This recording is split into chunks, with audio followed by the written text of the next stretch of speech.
ನೋಡಿ avocado salad ಮಾಡಿದ್ದೀನಿ ಇವತ್ತು. ತುಂಬಾ ಚೆನ್ನಾಗಿರುತ್ತೆ, ಮಾಡ್ಕೊಂಡು ನೋಡಿ ಈಸಿಯಾಗಿ.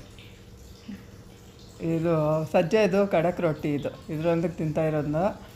ಅದಕ್ಕೂ ಚೆನ್ನಾಗಿ ಸೆಟ್ ಆಗಿತ್ತು ನೋಡಿ. ಅವಕಾಡೊ ಈ ಥರ ಇರುತ್ತೆ, ಕಟ್ ಮಾಡಿಕೊಂಡ್ರೆ ಬೀಜ ಹಂಗೆ ಬಂದುಬಿಡುತ್ತೆ. ಸುಮ್ಮನೆ ಹಂಗಂದರೆ ಸಾಕು, ಬೋಲ್ ಥರ ಫುಲ್ ಸಾಫ್ಟ್ ಇರುತ್ತೆ. ಬಟರ್ ಫ್ರೂಟ್ ಕೂಡ ಅಂತಾರೆ ಇದನ್ನೆಲ್ಲ ಈ ಥರ ಸ್ಪೂನಲ್ಲೋ ಇಲ್ಲ ಕೈಯಲ್ಲೋ ಮೆತ್ತಗೆ ಮಾಡ್ಕೊಳ್ಳಿ. ಬ್ಲ್ಯಾಕ್ ಸಾಲ್ಟು ಮತ್ತು ಪಿಂಕ್ ಸಾಲ್ಟು ಎರಡೂ ಹಾಕ್ಕೋಬೇಕು. ನಾನು ಕ್ಯಾಪ್ಸಿಕಮ್ 3 ಥರನೂ ಇತ್ತು, ಎಲ್ಲೋ, ಗ್ರೀನು, ರೆಡ್ಡು. ಸಣ್ಣ ಕಟ್ ಮಾಡಿ ಹಾಕ್ತಾಯಿದ್ದೀನಿ.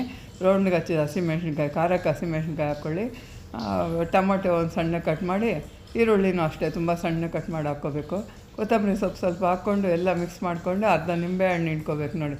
ಈ ನಿಂಬೆಹಣ್ಣು ಹಿಂಡಿಲ್ಲ ಅಂದರೆ ಚೆನ್ನಾಗಿರಲ್ಲ, ಸಪ್ಪೆ ಇರುತ್ತೆ ಈ ಬಟರ್ ಫ್ರೂಟು. ನಿಂಬೆಹಣ್ಣು ಹಿಂಡ್ಕೊಂಡು ಇದು ನೋಡಿ, ಇವೆಲ್ಲ ಇರುತ್ತಲ್ವ, ಇವೆಲ್ಲ ರೆಡ್ಡು ಗ್ರೀನು ಎಲ್ಲ ಇದ್ರೇ ಮಾಡ್ಕೋಬೇಕು ಅಂದ್ಕೋಬೇಡಿ. ಟೊಮೊಟೊ ಈರುಳ್ಳಿ ಹಾಕ್ಕೊಂಡ್ರೂ ಚೆನ್ನಾಗಿರುತ್ತೆ.